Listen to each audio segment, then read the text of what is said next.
Wash level 2 നെറ്റ്ഫ്ലിക്സിൽ ഇപ്പോൾ streaming available ആണ് ഈ ഒരു ഗുജറാത്തി മൂവി. കാര്യമായി ഗുജറാത്തി മൂവീസ് കണ്ടിട്ടില്ല എങ്കിലും ആദ്യം കണ്ട മൂവി വഷ് എന്ന് പറയുന്ന 2023 ഇറങ്ങിയ 2 നാഷണൽ അവാർഡ് കിട്ടിയ ആ ഒരു മൂവിയാണ്.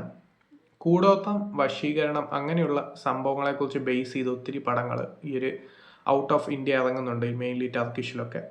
സിക്കിൻ്റെ ഒത്തിരി പാർട്സ് കണ്ടവർക്കൊക്കെ അറിയാം. സോ ഈ ഒരു ശുദ്രം, അങ്ങനെയുള്ള വശീകരണം, അങ്ങനെയുള്ള സംഭവങ്ങളെ ബേസ് ചെയ്ത് വരുന്ന സിനിമകൾ. സോ അങ്ങനെയുള്ളൊരു സിനിമയായിരുന്നു ഗുജറാത്തി മൂവി ആയിട്ടുള്ള 2023 ഇറങ്ങിയ വഷ്. അതിൻ്റെ സെക്കൻഡ് പാർട്ട് എന്ന് പറയുമ്പോൾ ഒരു ഹ്യൂജ് എക്സ്പെക്റ്റേഷൻ ഉണ്ട്.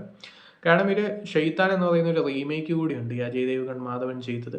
സോ ഈ വഷിൻ്റെ അത്രയും ഇല്ലെങ്കിൽ പോലും ഒരു ഡീസൻറ്റ് എക്സ്പീരിയൻസ് നൽകുന്ന മൂവിയായിരുന്നു ഷെയ്ത്താൻ. ഒരു വഷിൻ്റെ അത്രയും വരാതിരിക്കാൻ കാരണം തന്നെ അതിലുള്ള കുറേ ടെറിഫിക് മൊമെൻറ്റ്സ് ഷെയ്ത്താനിലില്ല. ആ ഒരു ക്ലൈമാക്സ് മെയിനായിട്ട് എടുത്തു പറയേണ്ട ഒരു വഷിൻ്റെ വളരെ വലിയൊരു ഹൈലൈറ്റ് ആയിരുന്നു. സോ അങ്ങനെയുള്ള കുറേ ഡിഫറൻസസ് ഉണ്ട്. സോ അങ്ങനെ പോകുന്ന ഒരു മൂവിയായിരുന്നു വഷ്. സോ ഒരു വഷ് ലെവൽ 2 എന്ന് പറയുമ്പോൾ ഈ ഒരു ഗേൾസ് സ്കൂളിൽ നടക്കുന്ന ഒരു ടെറിഫിക് ആയിട്ടുള്ള സംഭവം. വഷ് കാണാത്തവർക്ക് ഈ ഒരു വീഡിയോ സ്കിപ്പ് ചെയ്യാം. വഷ് കണ്ടവർക്ക് അറിയാം ഒരു ക്ലൈമാക്സ് എന്ന് പറയുന്നത്.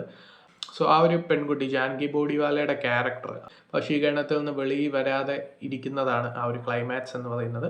സോ അങ്ങനെയുള്ള ഒരു സംഭവം ഷെയ്ത്താനിൽ മിസ്സിംഗ് ആണ്. അതുപോലെ തന്നെ ഈ ഒരു ജാൻകി ബോഡിവാലയുടെ ക്യാരക്ടറിൻ്റെ ചെവി രണ്ടും അറുത്ത് കളയുന്ന ഒരു കൈൻഡ് ഓഫ് സീൻ ഉണ്ട്, ഷെയ്ത്താനിൽ മിസ്സിംഗ് ആണ്. സോ അങ്ങനെയുള്ള ടെറിഫിക് മൊമെൻറ്റ്സ് ഷെയ്ത്താനിൽ മിസ്സിംഗ് ആണ്. കാരണം അതിങ്ങനെ ഒരു ഹാപ്പി എൻഡിങ്ങിന് വേണ്ടി തന്നെയാണ് അങ്ങനെ ചെയ്തതെന്നാണ് തോന്നുന്നത്. വഷ് ലെവൽ 2 എന്ന് പറയുന്നത് ഇതിലും ഹിതൻ കുമാറിൻ്റെയും അതുപോലെ തന്നെ ഹിതു കനോഡിയുടെയും കിടിലം പെർഫോമൻസും അതുപോലെ തന്നെ ഫസ്റ്റ് പാർട്ടിൻ്റെ അത്രയും ഇല്ലെങ്കിൽ പോലും അത്യാവശ്യം വർക്കൗട്ടായ ഒരു മോശമല്ലാത്ത ഒരു സീക്വലാണ് ഈ ഒരു മൂവി. സോ കണ്ടിട്ട് നിങ്ങളുടെ അഭിപ്രായം പറയുക. നെറ്റ്ഫ്ലിക്സിൽ സ്ട്രീമിംഗ് അവൈലബിൾ ആണ്.